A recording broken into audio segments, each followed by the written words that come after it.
அடுத்ததாக சூர்யா தகவல் தொழில்நுட்ப பாசறை ஒருங்கிணைப்பாளர் அவர்கள் பேசுவார்.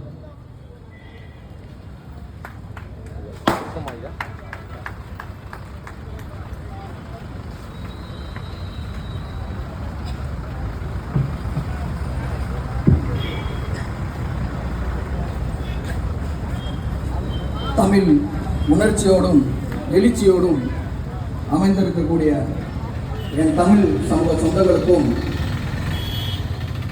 திமுக அதிமுக கழக உடன்பிறப்புகளுக்கும் எங்கள் கட்சிக்கும் எங்கள் தம்பிகளுக்கும் ஒரு பாலமாக இருந்து எங்களுக்கு நல்வழிப்படுத்திக் கொண்டிருக்கும்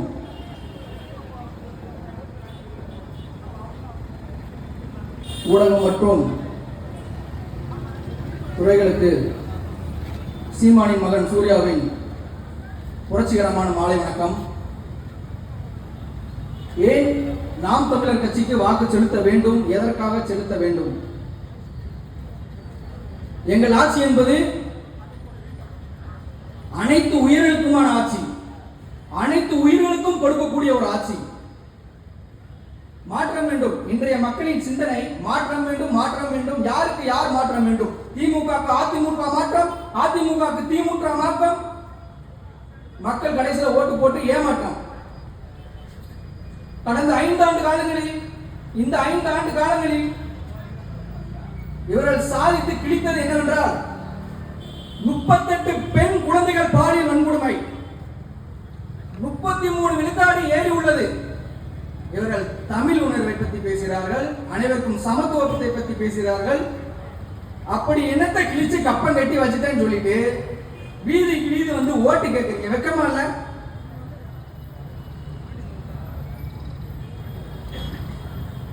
எங்க பார்த்தாலும் பாலியல் வன்கொடுமை. கடந்த 2 மாத காலங்களாக பாலியல் வன்கொடுமை 2 மாத காலங்களாக. மீண்டும் என் மக்கள் வெக்கமே இல்லாம திமுக நான் ஓட்டு போறேன், அதிமுக ஓட்டு போறேன். என் மானநட்டம் தமிழ் மக்கள் ஏன் இப்படி மாறிவிட்டீர்கள்?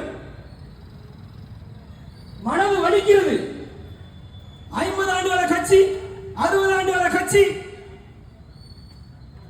தமிழனுக்கு குடிக்க ஒரு சொட்டு தண்ணி தரமாட்டேன் என்று சொன்னது இந்த காங்கிரஸ். ஓட்டு கேட்டு நேர்த்தி பாருங்க, வெக்கமா இல்ல ஓட்டு போறதுக்கு?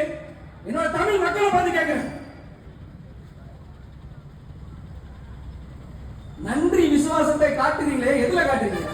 கடைசி நேரத்தில் 2000 கொடுக்குறாங்க, அவனுக்கு ஓட்டு போடுவோம். 2500 கொடுக்குறாங்க, இவன் ஓட்டு போடுவோம். கருணத்தொகை எவன் கேட்ட? கருணத்தொகை நான் அவனை பிச்சைக்காரன் வந்து பிச்சை கேட்கறதுக்கு கருணத்தொகை 10,000. வெக்கமே நம்ம சொல்ற, வெக்கமே நம்ம கொடுக்குறீங்களே. கால தேனை அப்படியே ஒளி அப்படியே அடியுது. மேடையில இருந்து பேசுறவன் கேனப்பையில இருந்தா கீழே உட்கார்ந்து கேட்கறவன் கேனப்பையில இருப்பாமா? ராஜா கீழே உட்கார்ந்து நாம் தமிழர் பிள்ளைய ராஜா, நீ கேட்கறவன் கேட்டுட்டு இருக்க மாட்டாங்க, எழுதி கேட்பாங்க. அன்புக்கும் பாசத்திற்கும் உரிய தமிழ்நாடு முன்னாள் முதலமைச்சர் ஸ்டாலின் அவர்கள் 8000 கூப்பன் இந்த திண்டிவனத்திலே இருக்கக்கூடிய டார்லிங் சத்யாவின் ஆஃபர்.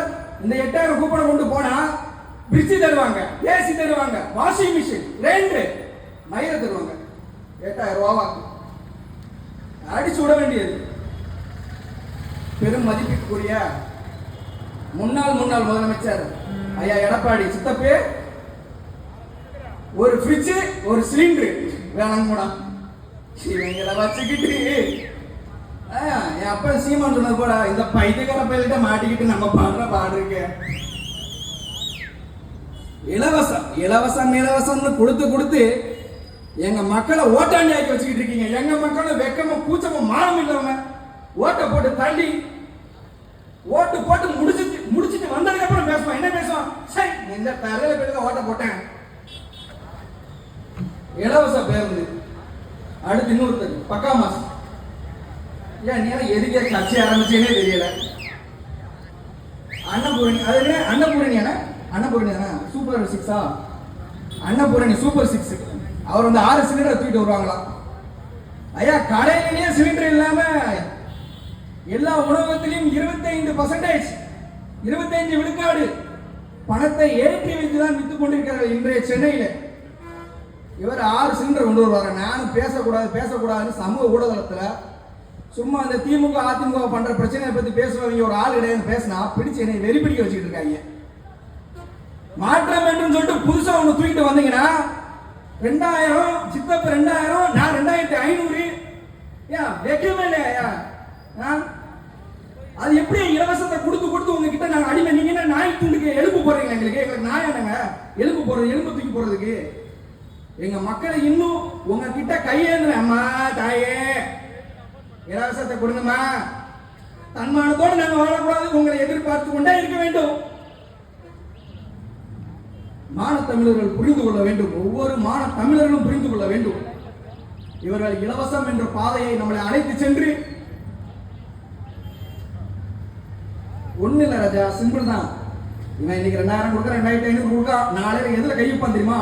அன்றாட பொருளாதாரத்தில் கை வைப்பார்கள். என் தமிழ் சமூக மக்களை தெரிந்து கொள்ளுங்கள், அன்றாட பொருளாதாரத்தில் கை வைப்பார்கள். காலையில் நீங்கள் விளக்கக்கூடிய பல் விளக்கும் பிரஸ்ல இருந்து வாகனத்துக்கு போடும் எரிபொருள் வழியா விலையை ஏற்றுவார்கள்.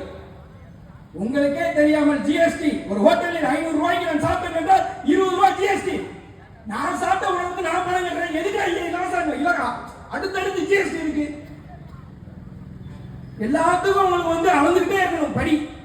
என்கிட்ட 2000 ரூபாய் கொடுத்து நீ 5000 ரூபாய் ஆத்து மணலை வெட்டு. இன்றும் எனது சொந்த ஊர் தென்காசி பகுதியிலே ஆத்து மணல் கொலை நடக்கு, கனிம வளை கொலை நடக்கு, எல்லாம் நடக்குது. கேட்க ஆள் இல்ல. நாம் தமிழர் கட்சிக்காரன் ஒருத்த மட்டும்தான் போய் நின்று கேட்கலாம். நீ மாநில தமிழன் எவ்வளவு கேட்டானா? ஆனா நீ அவனுக்கே ஓட்டு போடு. இந்த இடத்தில் நான் சொல்லிக் கொள்கிறேன், நண்டு நம்ம சூழ்நிலை பார்ப்போம். இந்த மேடையில் பேசிக் கொண்டிருப்பது திமுக ஒன்றிய கவுன்சிலின் மகன் சூர்யாடா. எனக்கு பெருமை இல்லை. திமுக கவுன்சிலர் மகன் சூர்யா என்பது எனக்கு பெருமை இல்லை. மேற்கொள்ள பிரபாகரன் என் தலைவனின் சீமானின் பிள்ளை என்பதுதான் எனக்கு பெருமை. ராஜா என்னடா திமுக காரனே மேடையில் பேசிட்டு இருக்கான்னு நினைச்சியா? எனக்கான தலைவனை எனக்கு தெரியும். நீ சொல்லிக் கொடுக்காத. தலைவன் என்பவன் தெரிந்தவனாக இருக்க வேண்டும், திணிப்பவனாக இருக்கக்கூடாது. நானா கருணாநிதி நினைச்சிட்டு இருக்கியா? தெரியுதுக்கு பிரபாகரனின் வாரிசுடா, பிரபாகரனின் வாரிசு. சும்மா அப்படியே என்னன்னாலும் அளந்து விட வேண்டியது. நாங்கள் வருகிறோம் ஆட்சிக்கு, நாங்கள் இலவசத்தை தருகிறோம். என்னத்தை இலவசத்தை தருகிறோம் என்றால் சுத்தமான குடிநீர் விற்பனைக்கு தடை, சுத்தமான குடிநீரை தருகிறோம் எனது மக்களுக்கு. ஆரம்ப கல்வி முதல் ஆராய்ச்சி கல்வி வரை, இலவச கல்வியை நாங்கள் கொடுக்கிறோம். இன்றைய உள்ள மருத்துவமனைக்கெல்லாம் போய் பார்த்துருக்கீங்களா? பயமா இருக்குங்க போறதுக்கு. ஒரு பக்கம் கிட்னியை தூக்கிறோம், லங்ஸை தூக்கிறோம், பயமாவே இருக்கு.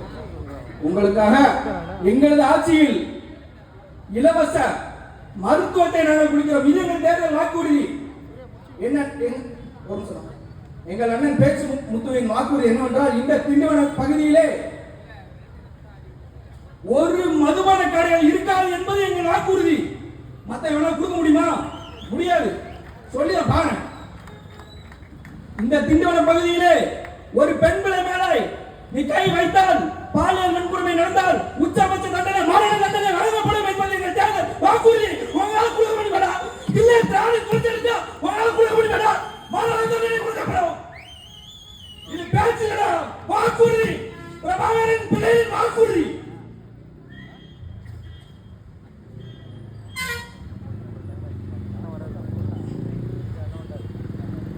எங்கள் சட்டமன்ற உறுப்பினர், என்னுடன் பிறந்தவன் என் அண்ணன் பேச்சு முத்து அவர்களுக்கு விவசாய சின்னத்திலே, கலப்பை ஏந்திய விவசாய சின்னத்திலே உங்கள் வாக்குகளை செலுத்தி மே 4ஆம் தேதி வெளியிடக்கூடிய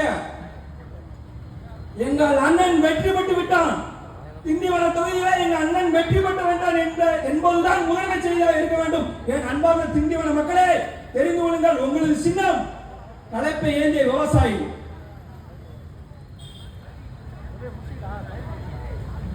புரட்சி எப்பொழுதும் வெல்லும். நமது வெற்றி அதை நாளை சொல்லும். தமிழ் தாய் வாழ்க, தலைவர் பிரபாகரன் வாழ்க. நாம் தமிழர், நாமே தமிழர்.